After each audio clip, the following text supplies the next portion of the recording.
पैगंबर जो पगर प्यारा गुलाबन खां मथे आहे।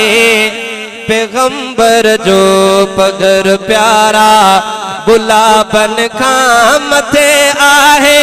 मदीने शहर जो पैनू नवाबन खां मथे आहे। पैगंबर जो पगर प्यारा गुलाबन खां मथे आहे। पैगंबर जो पगर प्यारा गुलाबन खां मथे आहे। मदीने शहर जो पैनू नवाबन खां मथे आहे। पैगंबर जो पगर प्यारा गुलाबन खां मथे आहे। पैगंबर जो पगर प्यारा गुलाबन खां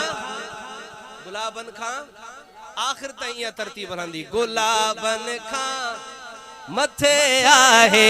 पैगंबर जो पगर प्यारा गुलाबन खां मथे आहे। मदीने शहर जो पैनू नवाबन खां मथे आहे। पैगंबर जो पगर प्यारा मिठाणन खां मिठी मिसरी पताशा भी मिठा आहिनि। मिठाणन खां मिठी मिसरी पताशा भी मिठा आहिनि। मिठाणन खां मिठी मिसरी पताशा भी जिन हींअर ते सुभान अल्लाह न चई थोड़ी तवज्जो करे इंशाअल्लाह चवंदो। मिठाणन खां मिठी मिसरी पताशा भी मिठा आहिनि। सजण जे शहर जी अजवा मिठाणन खां मथे आहे। पैगंबर जो पगर प्यारा गुलाबन खां मथे आहे। पैगंबर जो पगर प्यारा गुलाबन खां मथे आहे। मदीने शहर जो पैनू मदीने शहर जो पैनू नवाबन खां मथे आहे।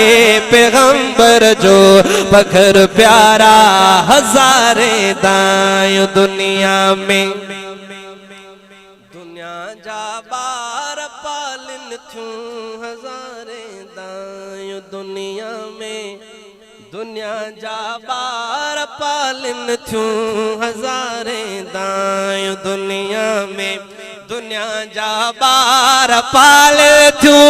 हली मादाई दिल पर जी हदाइन में मथे आहे। पैगंबर जो पगर प्यारा गुलाबन खां शायरी के केर समझे तो जेको मुखा पेरा अगलो अल्फाज चवे। पैगंबर जो पगर प्यारा गुलाबन खां मथे हथ बुलंद करे मथे आहे।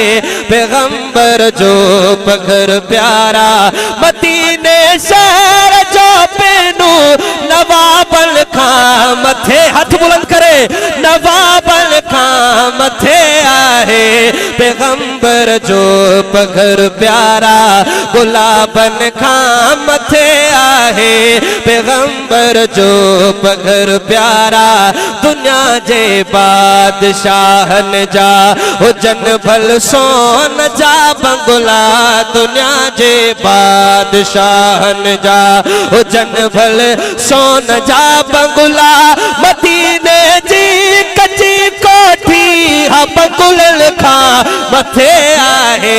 पैगंबर जो पगर प्यारा गुलाबन खां मथे आहे। पैगंबर जो पगर प्यारा गुलाबन खां मथे आहे। मदीने शहर जो पैनू नवाबन खां मथे आहे। पैगंबर जो पगर प्यारा हजारे थोड़ो तवज्जो हजारे गायणा गद थियन। भली हाकिम भलो गायने हजारे गायणा गद थियन।